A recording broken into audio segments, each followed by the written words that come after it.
The drop ship hit the surface of Draken 7 with a bone-rattling thud that made every soldier inside grip their weapons tighter. Sergeant Tyler Brooks felt his stomach lurch as the rear doors hissed open, flooding the cabin with scorching heat and the smell of sulfur. This moon was a nightmare, rivers of lava cutting through black rock, geysers of steam erupting without warning, and somewhere deep in those caves, the last of the dragon-like aliens that had terrorized human colonies for 30 years. Move out. Lieutenant Casey Reed's voice crackled through the helmet comms. Third Squad, you're with me. Brooks, take your team to the eastern caverns. Intel says that's where the breeding chambers are. Tyler nodded, motioning for his 4-person team to follow.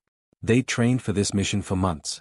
Every soldier in the Terran Federation knew what the Scarith were, massive winged creatures covered in crystalline scales, capable of breathing fire hot enough to melt through starship hulls. They'd attacked human settlements without warning, burned entire colonies to ash, and never once tried to communicate or negotiate. The order from command was simple and final: extinction. As Tyler's boots crunched across the volcanic glass, he tried not to think about the moral weight of what they were doing. Genocide was an ugly word, but what else could you call it when an entire species had to die? He'd seen the footage from the colony attacks, the bodies, the destruction, the children who never made it to the evacuation ships. The Scarith had started this war. Humanity was just finishing it. The eastern caverns loomed ahead, a gaping mouth in the side of a dormant volcano. Tyler activated his helmet lamp and led his team inside. The temperature somehow managed to climb even higher. Sweat poured down his face, fogging up his visor. He wiped it clear and kept moving, following the thermal readings on his scanner. They'd been walking for maybe 20 minutes when they found the first bodies. Adult Scarith, their massive forms sprawled across the cavern floor, crystalline scales dulled in death. The orbital bombardment had done its job. Tyler felt a strange mix of relief and revulsion. These creatures had been beautiful in their own terrible way. Sir, thermal signatures ahead, Private Dean Torres called out. Multiple heat sources. Could be survivors. Tyler's grip tightened on his rifle. Stay sharp. We don't know if. The tunnel opened into a larger chamber, and Tyler stopped dead in his tracks. It wasn't survivors they'd found. It was a hatchery. Dozens of eggs lined the walls, each one about the size of a beach ball, nestled in beds of warm ash. But most of them were cracked open now, their contents spilled across the floor, tiny bodies that would never grow up to attack anyone. The preliminary bombardment had killed them before they'd even had a chance to hatch. Tyler felt sick. He'd expected to fight soldiers, not this. Brooks, what's your status? Reed's voice came through the comm. We found the breeding chamber, Lieutenant. Most of the eggs are already destroyed, but I'm doing a sweep to confirm. A sound cut him off. A soft chirping, like a bird but deeper, more reptilian.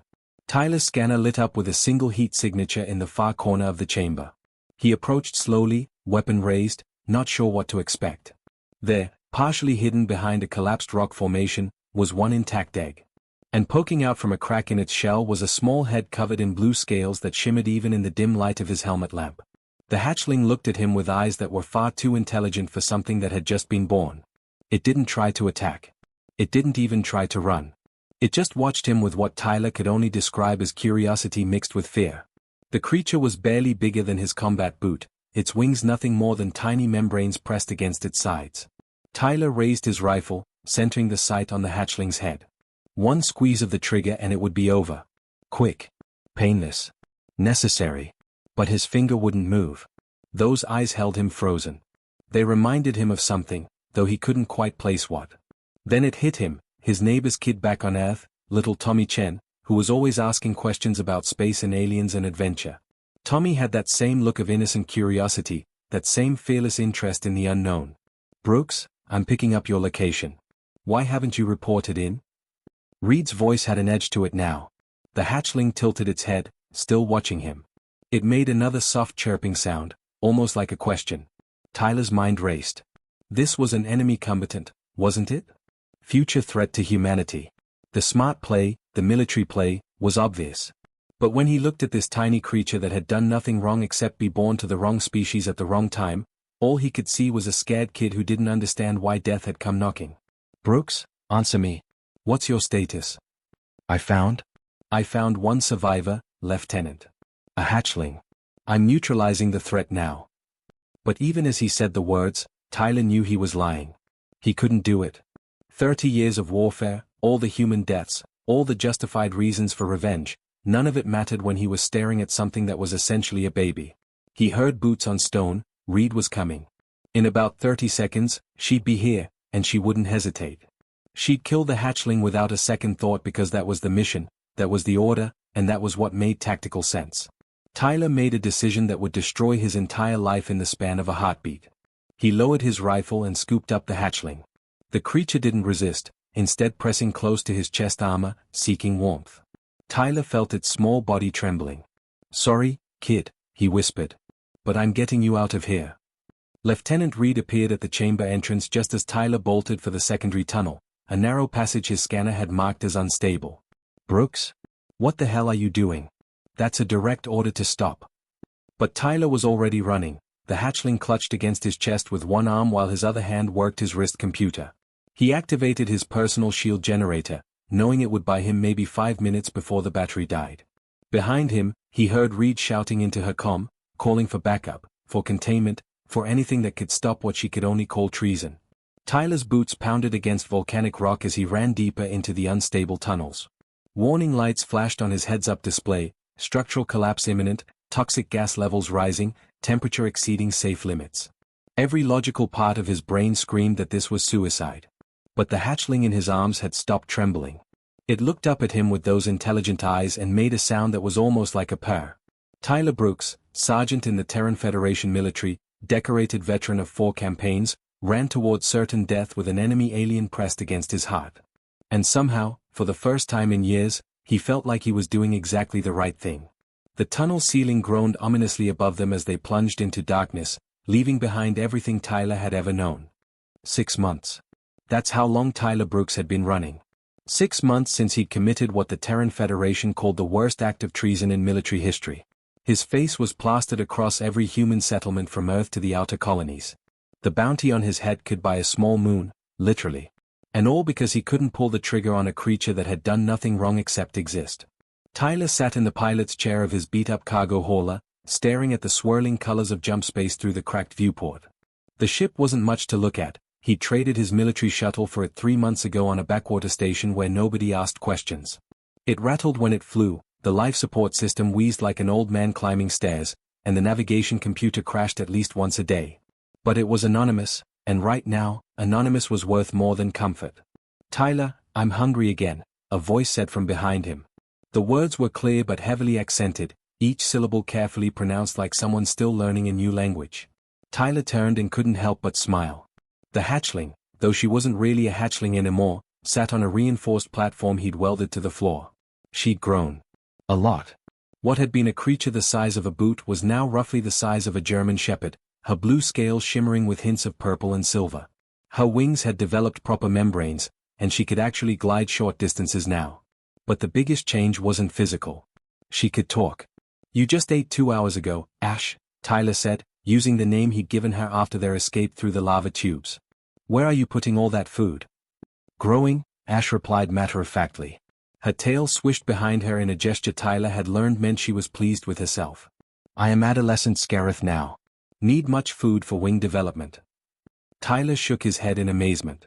It had taken him years to learn basic Spanish in school, and here was Ash picking up standard English in just 6 months. The translator implant he'd bought, using credits from his rapidly dwindling savings, helped, converting her natural vocalizations into words. But the intelligence behind those words was all her. The Scareth weren't mindless monsters. They were people. Real, thinking, feeling people. And somehow, the entire human race had missed that fact. Or maybe they'd buried it because it was easier to kill an enemy you could dehumanize. All right, Tyler said, getting up from his chair. "Let me see what we've got left in storage." As he rummaged through their supplies, mostly protein bars and dried rations that tasted like cardboard, Ash followed him, her clawed feet clicking on the metal floor. She'd gotten good at moving around the small ship without knocking things over, though Tyler still found scorch marks on the walls from when she'd sneezed too hard and accidentally breathed fire. "Tyler," Ash said suddenly, her tone more serious. "Why did your people want to kill all Scareth? Not just warriors. Everyone. Even eggs." It was a question she asked often, in different ways, as if trying to understand something that defied logic. Tyler wished he had a better answer. "Because your people, your adult kin, attacked human colonies. Killed thousands. Maybe more. Women, children, families. They burned entire settlements to ash. Ash scales rippled, shifting through colors that Tyler was beginning to understand as emotional expressions. This particular pattern, dark blue with flashes of red, meant she was troubled. "And how many Scarith have humans killed?" she asked quietly.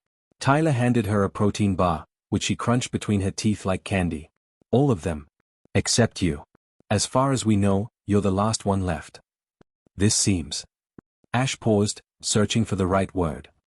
Inefficient. Did no one try to talk first? The first few times, yeah.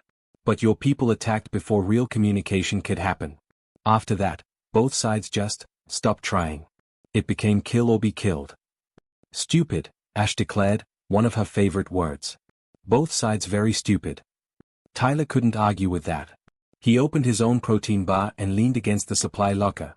"Yeah, well, stupidity is kind of humanity's specialty sometimes. We're good at turning small problems into disasters." "But not you," Ash said, looking at him with those unsettlingly intelligent eyes. "You chose different." Why? Tyler had asked himself that question 1,000 times during sleepless nights in jump space.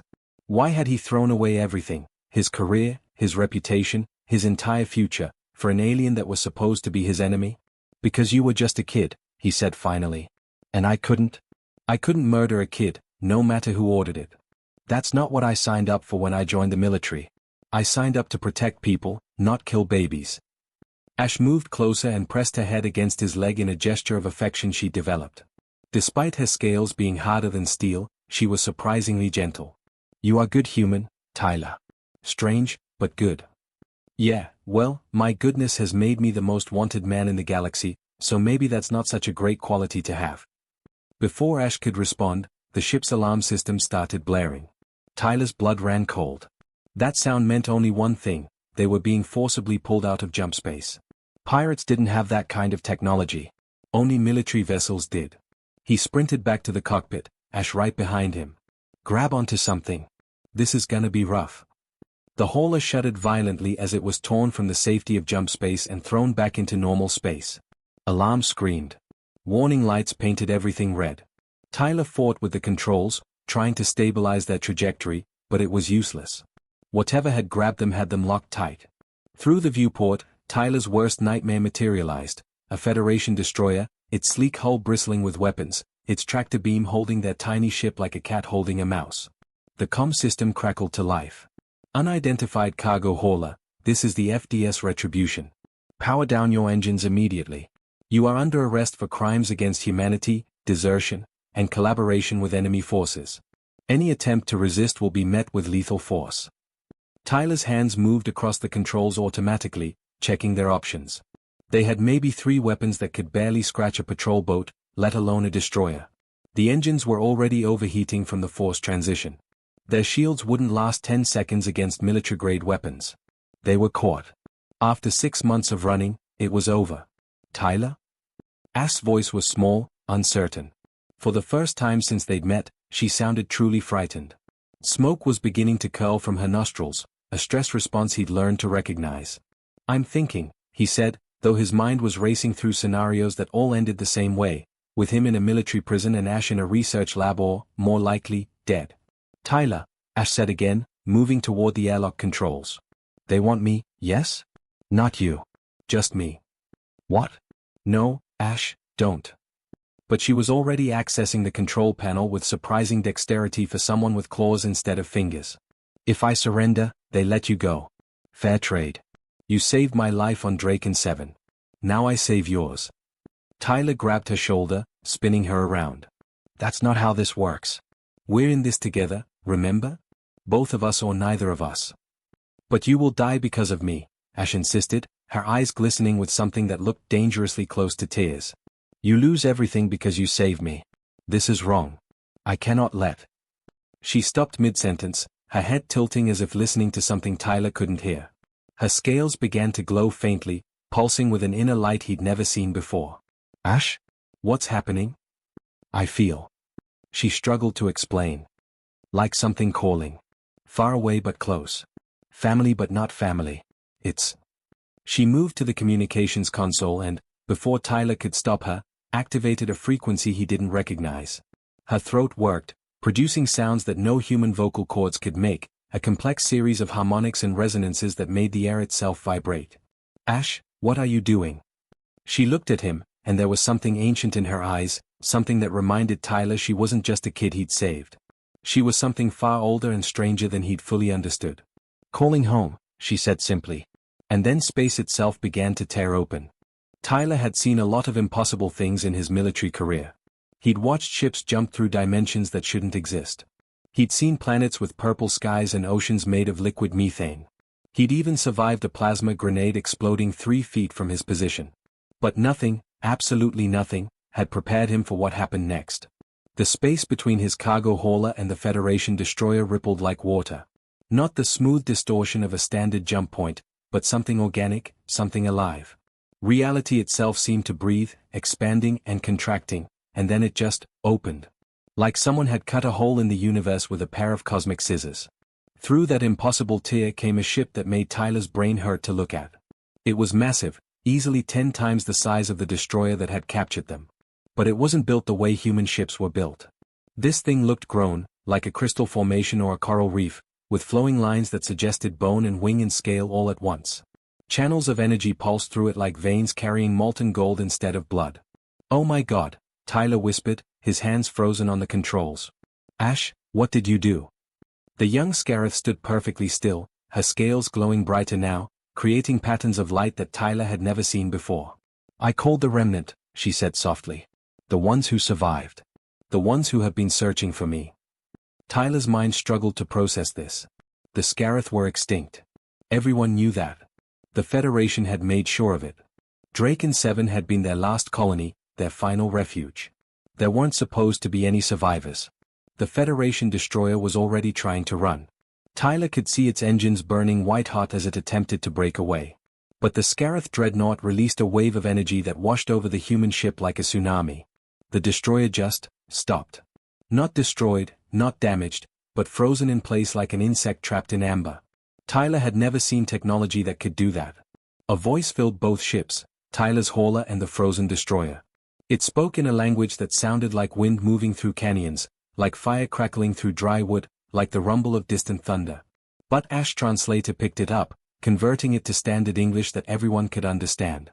"We are the Scarith remnant. We have watched the child. We have watched the human who saved her. And we have questions that require answers before there is more death." Tyler felt his heart hammering against his ribs. He wasn't sure if this was a rescue or just a different kind of execution. A smaller vessel detached from the dreadnought, sleek and elegant, moving through space like a bird in flight. It approached his hauler with careful precision. "Tyler," Ash said, her voice trembling slightly. "They want to meet you. Meet us. I think my mother is on that ship." "Your mother?" Tyler turned to stare at her. "I thought all the adult Scarith on Drake and Seven were." "They were refugees," Ash interrupted. "Colony guards and caretakers. My mother was not there. She was searching for resources, for allies. She felt when my siblings died. She thought I died too, but my signal remained. Faint. Far away. She has been looking for me for 6 months." Tyler's hands shook as he activated the docking protocols. There was no point in running now. Whatever happened next was out of his control. The smaller Scarith vessel connected to his airlock with a gentle thunk that somehow felt too casual for the moment. "Stay close to me," Tyler said, checking his sidearm out of habit, though he knew it would be useless against what was coming. "You will not need weapon," Ash said. "They will not hurt you. You saved me. That makes you, how do humans say, family?" The airlock cycled open with a hiss of equalizing pressure, and 3 adult Scarith entered Tyler's cargo hauler. They were enormous, each one easily twice the size of Ash, with scales that bore the scars of battles and time. Their presence filled the small space with an almost physical weight of age and power. Tyler had to fight the instinct to step back, to run, to do anything except stand there and meet their gaze. The lead Scarith was clearly female, her scales a deeper shade of blue than Ash's, with silver running through them like veins of precious metal. She looked at Ash with an expression that transcended species. Tyler had seen that same look on the faces of parents reuniting with children they thought were dead. Then those ancient eyes turned to Tyler, and he felt like he was being examined down to his atoms. When she spoke, Ash translated, though Tyler noticed the young Scaratha's voice was shaking. The matriarch says, she is Ash's mother. She thought all of her daughter's clutch, all 23 eggs, had died on Draken 7. She felt their deaths through the breeding bond. But one signal remained. One child still lived. She has been searching for 6 months, following that faint signal across half the galaxy. Tyler swallowed hard. I'm sorry about the others. I'm sorry about all of it. I didn't know. The matriarch made a sound, and Ash continued translating. She says Draken 7 was not a military base. It was a refugee colony. The Scarith you killed were not soldiers. They were refugees fleeing from something far worse than humans. Tyler felt like the floor had dropped out from under him. What? That's not, our intelligence said. Your intelligence was wrong, Ash translated as the matriarch continued. Or perhaps someone wanted it to be wrong. The Scarith came to this region of space 40 years ago, not to invade, but to survive. We were fleeing from the Vex, a species that consumes entire worlds, leaving nothing but dead rock behind. They destroyed our home systems. Killed billions. The colonies you found, the ones you attacked, they were refugees. Desperate, starving, trying to find shelter. Tyler's mind reeled. But the attacks on human colonies were tragic accidents that became a war, the matriarch said through Ash. We tried to communicate. We tried to ask for help. But our ships and your ships fired on each other before anyone could establish proper contact. Fear and desperation on both sides. After the first deaths, both sides stopped trying to talk. They only tried to survive. The matriarch activated a holographic display, technology far beyond anything the Federation possessed. Images appeared in the air, Scarith worlds burning under attack from ships that looked like nightmares made of twisted metal and flesh. Colonies trying to evacuate. Ships fleeing into unknown space. And then the fatal encounters with human vessels, misunderstandings that spiraled into violence, violence that bred revenge, revenge that became genocide. How many? Tyler asked quietly. How many Scarith were there before humans? 200 million on Draken 7 alone, Ash translated. Including 90,000 children. Across all colonies that humans destroyed, approximately 1 billion Scarith died. Most were civilians. Families. Children like me. Tyler felt sick. He thought he was fighting monsters. He thought the extermination was justified, necessary, a last resort to protect humanity. But if this was true, if even half of this was true, then what he'd participated in wasn't war. It was mass murder based on a catastrophic failure to communicate. There's a Federation destroyer outside, Tyler said, his voice hollow. And more will come. If you want Ash back, if you want to save her, you need to leave. Now. Take her somewhere the Federation can't reach. The matriarch fixed him with those penetrating eyes. When she spoke again, Ash's translation came slowly, carefully. She asks why. Why did you save me? You knew your people would call you traitor. You knew you might die. You lost everything. Why risk it all for an enemy child? Tyler looked at Ash, this brilliant, curious, kind young creature who told terrible jokes and asked endless questions about human culture, who had nightmares about the day her siblings died, who had learned to trust despite every reason not to. Because she wasn't my enemy, Tyler said simply. She was a child. A baby who'd just been born and didn't understand why death had come for her. I couldn't kill that. I couldn't be that person. Orders or no orders, war or no war, I couldn't murder an innocent kid. The matriarch was silent for a long moment. Then she made a sound that needed no translation, a deep, rumbling noise that might have been laughter or might have been a sob. Ash didn't translate it because she didn't need to. The emotion was universal. Finally, the matriarch spoke again. Your people will come for you. For both of you. They will not stop until one side is destroyed. Unless we do what should have been done 30 years ago. She paused, and Tyler could have sworn he saw something like hope in those ancient eyes. Unless we talk. Really talk. And make them listen. Tyler looked out the viewport at the frozen destroyer, at the impossible Scarith dreadnought, at the vast emptiness of space that had been filled with so much unnecessary death. You think they'll listen? He asked. One human already chose mercy over orders, the matriarch said through Ash. Perhaps that human can teach others to do the same. 3 months. That's how long it took for humanity and the Scarith to stop pointing guns at each other and start actually talking. 3 months of tense negotiations, heated arguments, and more than a few close calls where someone nearly pulled a trigger out of old hatred. But they'd done it. Against all odds, against decades of bloodshed and misunderstanding, they'd formed an alliance. Not because they suddenly trusted each other. Not because the wounds had healed. But because something worse than both their species combined was coming to kill them all. Tyler stood on the bridge of the FDS Unity, a ship that 3 months ago would have been considered impossible. It was a joint construction, human engineering combined with Scarith technology, creating something neither species could have built alone. The crew was mixed too. Human officers working alongside Scarith navigators. Marine sergeants coordinating with dragon warriors who could phase through walls. It was messy, awkward, and nobody was quite comfortable yet. But it was working. "Contact in 4 to 5 seconds, called out Lieutenant Mike Chen from the sensor station. His hands flew across the controls, his face pale. "Sir, the readings they're worse than the projections. Much worse." Admiral Rebecca Walsh stood at the center of the bridge, her jaw set in grim determination. She'd been one of the hardest to convince, having lost her entire family in a Scarith raid 15 years ago. But when the matriarch had shown her the evidence of the Vex, the real enemy, the species that had started this whole nightmare, Walsh had put aside her grief and chosen survival. "How many?" she asked. "Computer's still counting, but we're looking at over 300 signatures. Maybe more." Tyler felt his stomach drop. The combined human Scarith fleet had 70 ships total. 50 from humanity, everything they could spare without leaving the core worlds defenseless. 20 from the Scarith remnant, all that remained of their once mighty civilization. 70 ships against 300. The math wasn't encouraging. Beside him, Ash perched on a specially built platform that allowed her to interface with both human and Scarith systems. She'd grown even more in the past 3 months. Now she was the size of a small horse, her wings fully developed, capable of short-range flight. More importantly, she'd become the key translator and cultural bridge between the two species. When human soldiers and Scarith warriors didn't understand each other, they came to Ash.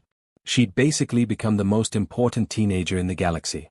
"Tyler," she said quietly, using the private comm channel they shared. "I'm scared." "Me too, kid," Tyler admitted. There was no point in lying. "But we've got a plan. We've trained for this. And we've got something the Vex have never faced before." "What's that?" "Humans and dragons working together. That's got to count for something."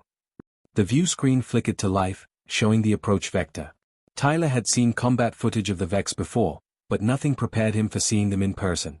They weren't ships in any conventional sense.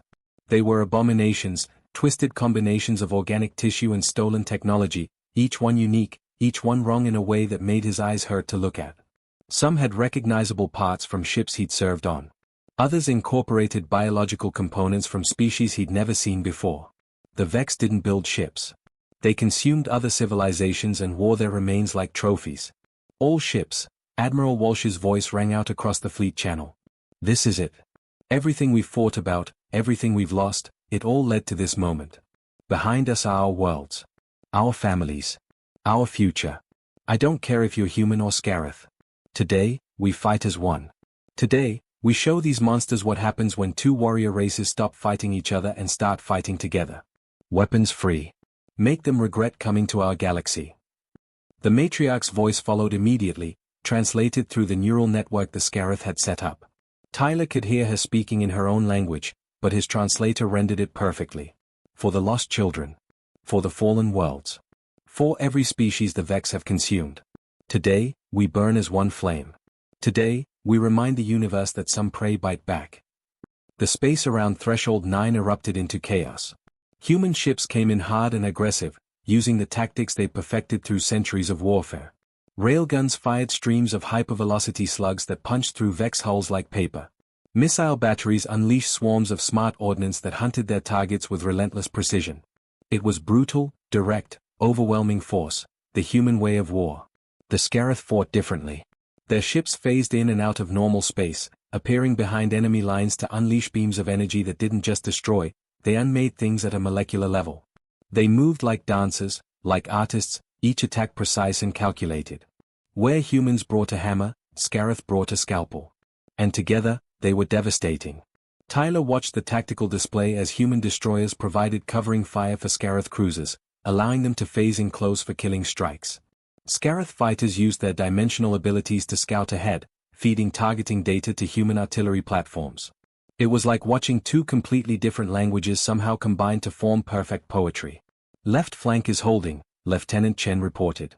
3 Vex destroyers down, minimal casualties on our side. But Tyler could see what the sensors were telling them. The Vex were adapting. They always adapted. They were starting to predict the Scarith phase jumps, position themselves to intercept. Their hulls were morphing, restructuring to deflect railgun fire. Within minutes, what had been a rout was becoming a grind. "Admiral, we're losing momentum," called out Commander Patricia Hill from Tactical. "They're learning too fast. At this rate, they'll overwhelm us in 20 minutes. Walsh's jaw clenched. Recommendations. Before anyone could answer, Ash made a sound, a low keening that sent shivers down Tyler's spine. He'd learned to recognize her emotional displays over the past months, and this one was new. Not fear. Not anger. Something else entirely. "Ash? What's wrong?" "They're calling," she said, her voice distant. "The matriarchs. All of them. They're asking for volunteers." "Volunteers for what?" Tyler asked, though part of him already knew. They'd briefed the senior officers about this possibility. An ancient Scarith technique that hadn't been used in generations. Something dangerous and radical and possibly insane. "The bonding," Ash said. "Multiple minds joining into one consciousness. It's how ancient Scarith fought, as a unified gestalt that could predict enemy movements, coordinate perfectly, react faster than any individual could. But it's dangerous. Many who try it die. And those who survive are never quite separate again." Admiral Walsh turned to face them. "They're asking for human volunteers too, aren't they?" Ash nodded slowly. "They think if humans and Scarith bond together, we might create something new. Something powerful enough to turn this battle. But human neurology isn't naturally compatible with the bonding process. It might not work at all. Or it might kill everyone who tries." The bridge went silent. Tyler could feel every eye turning toward him. Of course they were. He was the first human to truly bond with a Scarith, even if it hadn't been through any formal ritual. He and Ash had lived together, fought together, learned to understand each other on a level that went beyond words. "How many volunteers do they need?" Tyler asked quietly. 12 pairs, Ash said. 12 humans, 12 Scarith. 24 individuals becoming 12 bonded pairs, and then those 12 becoming one unified consciousness. And the success rate? Ash's scales rippled with colors that Tyler had learned meant deep distress. Historically? About 50% survival. But that was with 2 Scarith bonding. Human Scarith bonding has never been attempted. It might be 0%. Tyler looked at the tactical display. Another human destroyer went dark, its hull breached by Vex weapons. He thought about all the people on these ships. The colonists they were protecting. The children who'd never asked to be caught in a war between 3 species. He thought about Ash as a hatchling, looking at him with frightened eyes, trusting him to make the right choice. He'd made one impossible choice 6 months ago in a cave on Draken 7. Time to make another one. "I'll do it," Tyler said. "If Ash agrees." The young Scarith looked at him for a long moment. Then she pressed her head against his shoulder, their gesture of trust and affection. "Always together, yes?" That was the promise. "Always together," Tyler confirmed. Admiral Walsh activated the fleet-wide channel. "All ships, we're implementing Protocol Unity. Volunteers for the bonding procedure should report to designated assembly points immediately. This is voluntary, I repeat, this is completely voluntary. No one will think less of anyone who chooses not to participate." Within minutes, they had their 12 pairs. Marines who'd served alongside Scarith warriors. Pilots who'd flown with Dragon wingmates. Scientists who'd spent months working with Scarith scholars. 12 humans and 12 Scarith, all willing to risk everything for a chance at survival. As Tyler and Ash headed to the transport that would take them to the Matriarch's flagship, Lieutenant Chen caught his arm.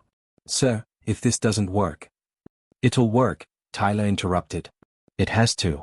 Because if it doesn't, we're all dead anyway." "That's not what I was going to say," Chen continued. "I was going to say thank you. For showing us that the real enemy was never the Scarith. Thank you for being brave enough to choose mercy when everyone else chose hate." Tyler didn't trust himself to speak. He just nodded and followed Ash to the transport, wondering if he'd just volunteered for the most important mission of his life or the last mistake he'd ever make. The chamber aboard the Matriarch's flagship wasn't like anything Tyler had ever seen on a human vessel. The walls seemed alive, pulsing with a faint bioluminescent glow that shifted through colors he didn't have names for. The floor beneath his boots felt warm, almost organic, and the air itself seemed to hum with an energy that made his teeth ache and his skin prickle. 11 other pairs stood around the circular chamber, humans and Scarith who'd volunteered to attempt something that had never been done before in the history of either species. Tyler recognized some of them. Corporal Lisa Martinez, who'd lost her brother in the war but chose to fight alongside the Scarith anyway. Young Private Danny Foster, barely 20 years old, standing next to a Scarith warrior who'd saved his life 2 weeks ago during a training accident. Dr. Nathan Webb, the xenobiologist who'd spent the last 3 months proving that Scarith and human neural structures could theoretically interface. Each pair represented a bridge between two species that had been enemies for 30 years. Ash pressed close to Tyler's side, her scales warm against his armor. "Are you certain about this?" she asked quietly. "Once we begin, there is no stopping. Either we succeed and become something new, or we fail and we don't have to worry about the Vex anymore because we'll be dead," Tyler finished. "Yeah, I get it. But look around, Ash. Every person in this room made the same choice we did. They chose to believe in something bigger than fear and hate." The matriarchs entered the chamber, 5 ancient Scarith whose scales bore the scars of centuries. They moved with a grace that seemed impossible for creatures so large, positioning themselves at points around the circle. The lead matriarch, Ash's mother, fixed Tyler with those impossibly deep eyes. "What we attempt has never been done," she said, her words translated through the neural network that connected all Scarith. "Human minds and Scarith minds are fundamentally different. Your thoughts are linear, direct, built on language and logic. Ours are multidimensional, built on emotion and energy patterns. Forcing them together may destroy both." "But if it works?" Tyler asked. "If it works, you will become something unprecedented.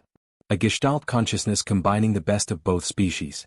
You will think as one, act as one, see possibilities that neither species could perceive alone. But you will never be fully separate again. Part of your companion will always live in your mind, and part of you in theirs." Tyler looked at Ash. "That doesn't sound so bad, honestly.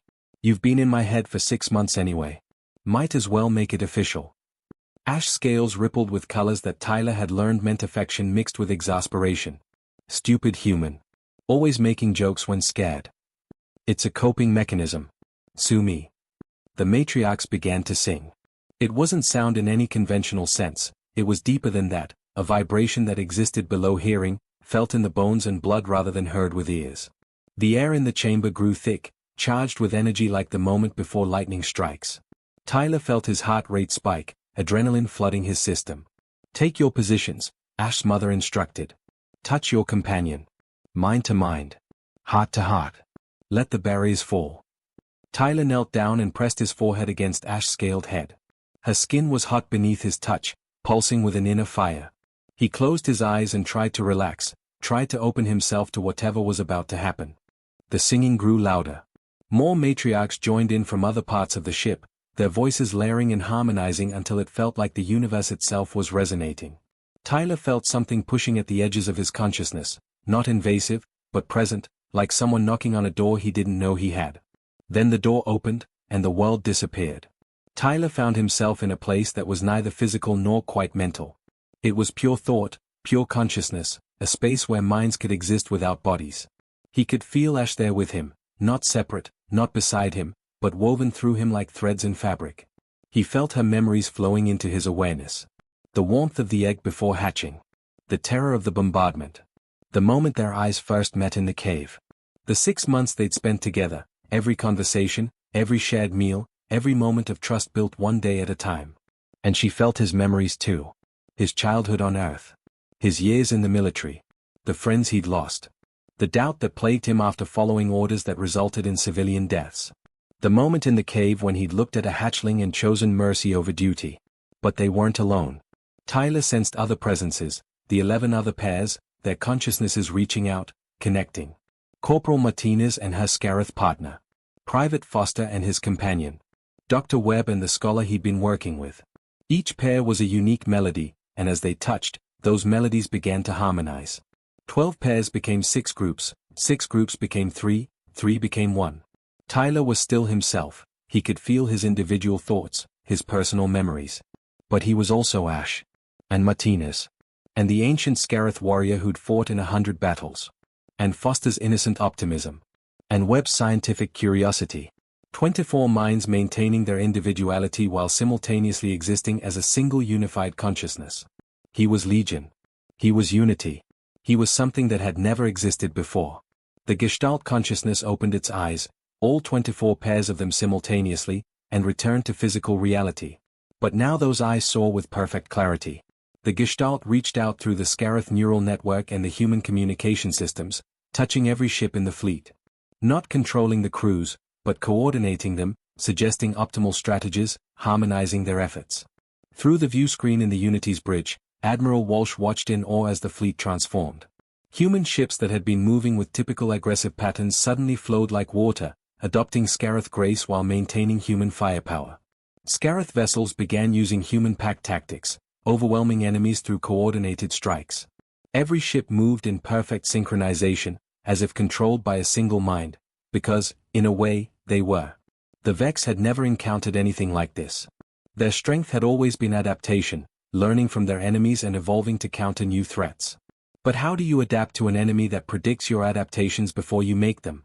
How do you evolve against an enemy that thinks in 24 dimensions simultaneously? The Gestalt saw the Vex formation and understood it instantly. It recognized the pattern, the same pattern they'd used to consume 100 other species. But this time, the prey wasn't running. The Gestalt struck.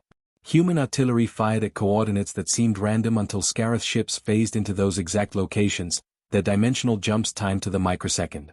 The combined fire caught Vex ships exactly as they attempted to reposition.